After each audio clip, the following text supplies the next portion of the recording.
Hello friends, இந்த வீடியோவில் dead paper 1 paper 2 டிஆர்பிக்கு கேட்கக்கூடிய கொஸ்டின் டேக்லேருந்து 5 சென்டென்ஸ் எக்ஸாம்பிளாக கொடுத்துருக்கேன்.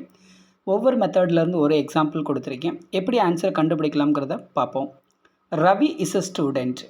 இதில் பாருங்கள், ரவிங்கிற ஒரு நேமிங் வேர்டு கொடுத்துருக்கிறதுனால அதுக்கு பதிலாக நம்ம ப்ரொனவுன் பயன்படுத்தணும். இஸ்ங்கிற வேர்ப் எடுத்துக்கோங்க.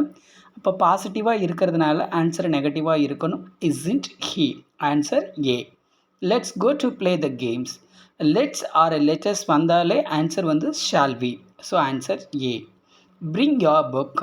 ஸோ இம்பரேட்டிவ் சென்டென்ஸ் கொடுக்குறாங்க அப்படின்னா அது வில் யூ தான் ஆன்சர். இது பர்மனெண்ட் கொஸ்டின் டேக்கு. இதில் நம்ம சப்ஜெக்ட் வேர்பெல்லாம் பார்க்கக்கூடாது. Answer B. ஃபோர்த் சென்டென்ஸ் பாருங்கள், ராஜு கம்ஸ் ஹியர்ஸ்.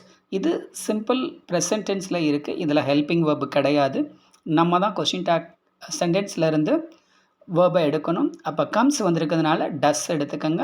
இந்த சென்டென்ஸ் பாசிட்டிவாக இருக்கிறதுனால டஸ் எடுத்துக்கோங்க. இதனோட ஆன்சர் பார்த்தீங்கன்னா doesn't he. Answer A. I rarely go to temple. இந்த சென்டென்ஸில் பார்த்தீங்கன்னா செமி நெகட்டிவ் வேர்டு ஒன்று யூஸ் பண்ணியிருக்காங்க, ரேர்லிங்கிற வேர்டு. ஸோ அப்போ இந்த சென்டென்ஸ் நெகட்டிவ்.